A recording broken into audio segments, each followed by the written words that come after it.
नमस्कार मंडळी, स्वागत आहे तुमचं शेती आणि सरकारी योजना या यूट्यूब चॅनलमध्ये। मित्रांनो, आजच्या या व्हिडिओमध्ये महाराष्ट्रातील संजय गांधी निराधार अनुदान योजनेतील दिव्यांग लाभार्थ्यांसाठी एक महत्त्वाची आणि आनंदाची माहिती घेऊन आलो आहोत। महाराष्ट्र शासनाने एक नवीन शासन निर्णय GR जारी केला आहे। या शासन निर्णयामध्ये दिव्यांग व्यक्तींसाठी सामाजिक सुरक्षा अंतर्गत राबविण्यात येणाऱ्या विवाह प्रोत्साहन योजनेसाठी निधी वितरण आणि खर्च करण्यास प्रशासकीय मान्यता देण्यात आली आहे। म्हणून हा व्हिडिओ शेवटपर्यंत नक्की पहा, कारण आज आपण या शासन निर्णयामध्ये नेमके काय सांगितले आहे, कोणत्या योजनेसाठी निधी मंजूर झाला आहे, कोणाला लाभ मिळणार आहे, पात्रता काय आहे, आवश्यक कागदपत्रे कोणती आहेत आणि अर्ज प्रक्रिया कशी आहे, हे सर्व सोप्या भाषेत समजून घेणार आहोत। व्हिडिओ सुरू करण्यापूर्वी एक छोटीशी विनंती आहे, जर तुम्ही आपल्या चॅनलवर पहिल्यांदाच आला असाल तर चॅनलला नक्की सबस्क्राईब करा, जेणेकरून संपूर्ण अपडेट्स तुम्हाला वेळेवर मिळतील। तर अशा सरकारी योजना आणि महत्त्वाच्या अपडेटसाठी चॅनलला नक्की सबस्क्राईब करा। चला तर मंडळी, व्हिडिओला सुरुवात करूया। मित्रांनो, सर्वप्रथम हा मुद्दा नीट समजून घ्या, कारण इथे अनेकांचा गैरसमज होऊ शकतो। महाराष्ट्र शासनाने जो नवीन शासन निर्णय जारी केला आहे तो संजय गांधी निराधार योजनेच्या जून किंवा जुलै महिन्याच्या नियमित पेन्शन हप्त्याबाबत नाही। म्हणजेच हा GR पाहून तुमच्या मनात आता जून किंवा जुलैचा पेन्शन हप्ता जमा होणार आहे असा समज करून घेऊ नका। या शासन निर्णयामध्ये वेगळ्या योजनेसाठी मंजुरी देण्यात आली आहे। ती योजना म्हणजे दिव्यांग व्यक्तींसाठी सामाजिक सुरक्षा अंतर्गत राबविण्यात येणारी विवाह प्रोत्साहन योजना। या योजनेअंतर्गत पात्र दिव्यांग लाभार्थ्यांना आर्थिक मदत देण्यासाठी शासनाने निधी वितरण आणि खर्च करण्यास प्रशासकीय मान्यता दिली आहे। म्हणून हा GR नियमित मासिक पेन्शन हप्त्याशी संबंधित नसून फक्त विवाह प्रोत्साहन योजनेसाठी निधी उपलब्ध करून देण्यासंबंधी आहे। त्यामुळे या दोन गोष्टींचा गोंधळ करू नका। पेन्शनचा हप्ता हा वेगळा विषय आहे, तर विवाह प्रोत्साहन योजनेसाठी मंजूर झालेला निधी हा पूर्णपणे वेगळा विषय आहे।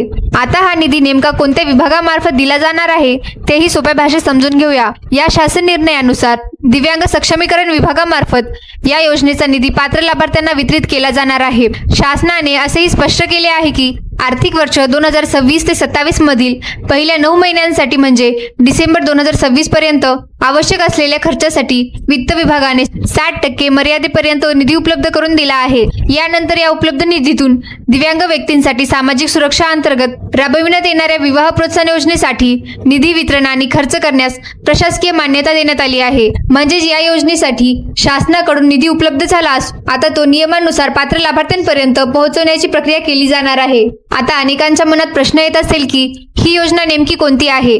तर मित्रांनो, ही योजना दिव्यांग व्यक्तींसाठी सामाजिक सुरक्षा अंतर्गत राबविण्यात येणारी विवाह प्रोत्साहन योजना आहे। या योजनेचा मुख्य उद्देश म्हणजे दिव्यांग व्यक्तीच्या विवाहाला प्रोत्साहन देणे आणि त्यांना आर्थिक सहाय्य उपलब्ध करून देणे। या योजनेसाठी महाराष्ट्र शासनाने 18 डिसेंबर 2025 रोजी शासन निर्णय जारी केला होता। त्यानंतर ही योजना अधिकृतपणे सुरू करण्यात आली। आता पुन्हा आर्थिक वर्ष 2026-27 साठी या योजनेअंतर्गत लाभार्थ्यांना अनुदान देता यावे यासाठी शासनाने निधी वितरण आणि खर्च करण्यास प्रशासकीय मान्यता दिली आहे। म्हणजेच योजना नवीन सुरू झालेली नाही, ही योजना आधीपासूनच सुरू आहे। आता फक्त या आर्थिक वर्षात पात्र लाभार्थ्यांना लाभ देता यावा यासाठी आवश्यक निधी मंजूर करण्यात आला आहे। आता सर्वात महत्त्वाचा प्रश्न म्हणजे या योजनेअंतर्गत नेमके किती अनुदान मिळते। मित्रांनो, या योजनेमध्ये लाभार्थ्यांच्या परिस्थितीनुसार 2 प्रकारे आर्थिक मदत दिली जाते।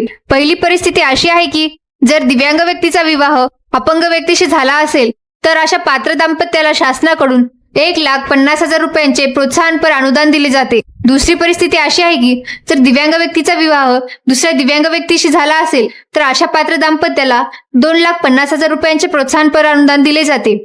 म्हणजे दिव्यांग आणि अपंग व्यक्तीचा विवाह असेल तर 1.5 लाख, तर 2 दिव्यांग व्यक्तींचा विवाह असेल तर 2.5 लाखांचे अनुदान या योजनेअंतर्गत उपलब्ध करून दिले जाते।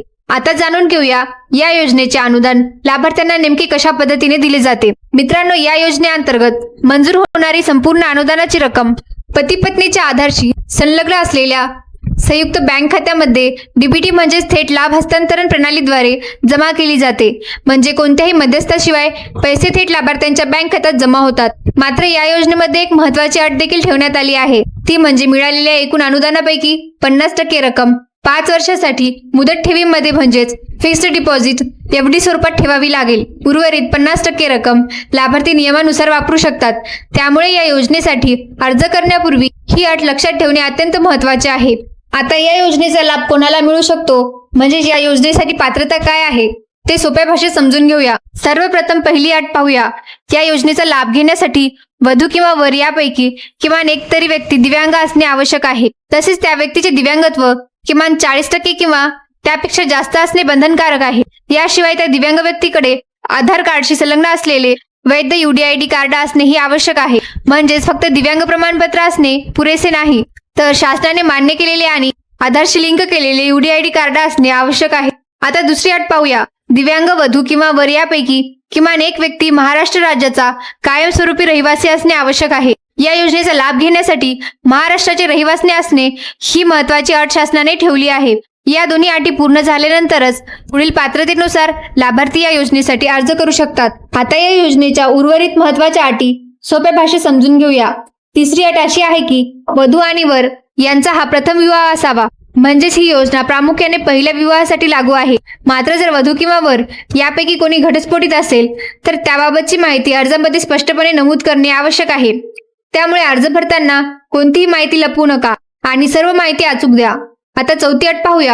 या योजनेचा लाभ घेण्यासाठी विवाह कायदेशीररित्या विवाह नोंदणी कार्यालयामध्ये नोंदणीकृत असणे बंधनकारक आहे. म्हणजेच फक्त धार्मिक किंवा पारंपरिक पद्धतीने विवाह झाला एवढे पुरेसे नाही, विवाह नोंदणी प्रमाणपत्र असणे आवश्यक आहे. हे प्रमाणपत्र नसल्यास या योजनेचा लाभ मिळणार नाही. आता पाचवी आणि अत्यंत महत्वाची अट पाहूया. विवाह झाल्यानंतर 1 वर्षाच्या आत संबंधित जिल्हा दिव्यांग सक्षमीकरण अधिकारी यांच्याकडे या योजनेसाठी अर्ज करणे आवश्यक आहे. याचा अर्थ विवाह झाल्यानंतर अर्ज करण्यास उशीर करू नका, कारण जर 1 वर्षाची मुदत संपल्यानंतर अर्ज केला तर या योजनेचा लाभ मिळणार नाही. म्हणून पात्र असलेल्या सर्व लाभार्थ्यांनी विवाहानंतर शक्य तितक्या लवकर आवश्यक कागदपत्रांसह अर्ज सादर करावा, जेणेकरून लाभ मिळण्यात कोणतीही अडचण येणार नाही. आता जाणून घेऊया या योजनेसाठी अर्ज करताना कोणकोणती कागदपत्रे लागणार आहेत. मित्रांनो, अर्ज करताना सर्व कागदपत्रे पूर्ण आणि अचूक असणे खूप महत्वाचे आहे, कारण एखादी कागदपत्र अपूर्ण किंवा चुकीचे असल्यास अर्जाची प्रक्रिया विलंब होऊ शकते. सर्वप्रथम अर्जदाराकडे आधार कार्डशी संलग्न असलेले वैध UDID कार्ड असणे आवश्यक आहे. दुसरे महत्वाचे कागदपत्र म्हणजे विवाह नोंदणी प्रमाणपत्र, कारण या योजनेचा लाभ घेण्यासाठी विवाहाची कायदेशीर नोंदणी झालेली असणे बंधनकारक आहे. याशिवाय आधार कार्ड देखील अर्जासोबत जोडावे लागेल. तसेच पती पत्नीच्या आधारशी संलग्न संयुक्त बँक खात्याच्या पासबुकच्या पहिल्या पानाची छायापत्र सादर करावी लागेल, कारण याच खात्यामध्ये DBTद्वारे अनुदानाची रक्कम जमा केली जाणार आहे. आणि शेवटी महाराष्ट्र राज्याचे अधिवास प्रमाणपत्र म्हणजेच डोमिसाईल सर्टिफिकेट देखील आवश्यक आहे. ही सर्व कागदपत्रे अर्जासोबत जोडूनच संबंधित कार्यालयात अर्ज सादर करावा. त्यामुळे अर्ज करण्यापूर्वी एकदा सर्व कागदपत्रे पूर्ण आहेत का याची नक्की खात्री करून घ्या. मित्रांनो, आता शेवटी जाणून घेऊया या योजनेसाठी अर्ज करण्याची प्रक्रिया नेमकी कशी आहे. मित्रांनो, सर्वप्रथम अर्जदाराने शासन निर्णयामध्ये दिलेल्या नियमानुसार अर्ज व्यवस्थित भरायचा आहे. यानंतर आपण आताच पाहिलेली सर्व आवश्यक कागदपत्रे त्या अर्जासोबत जोडायची आहेत. अर्ज पूर्णपणे भरल्यानंतर तो संबंधित जिल्हा दिव्यांग सक्षमीकरण कार्यालयामध्ये जमा करायचा आहे.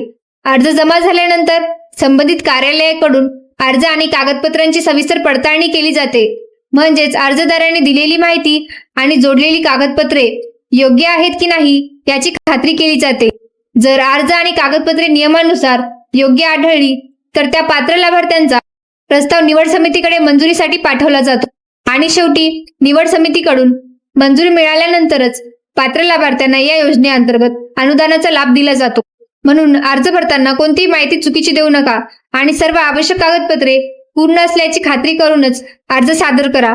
त्यामुळे अर्जाची प्रक्रिया सुरळीत पार पडेल आणि लाभ मिळण्यास कोणतीही अडचण येणार नाही. आता शेवटी एक अतिशय महत्वाची सूचना.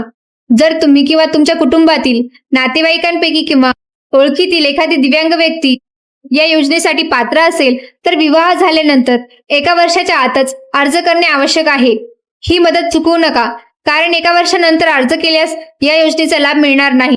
तसेच अर्ज करण्यापूर्वी सर्व आवश्यक कागदपत्रे पूर्ण आहेत का, अर्जामधील माहिती अचूक भरली आहे का आणि कोणतेही कागदपत्र राहिलेले नाही ना याची एकदा नक्की खात्री करून घ्या.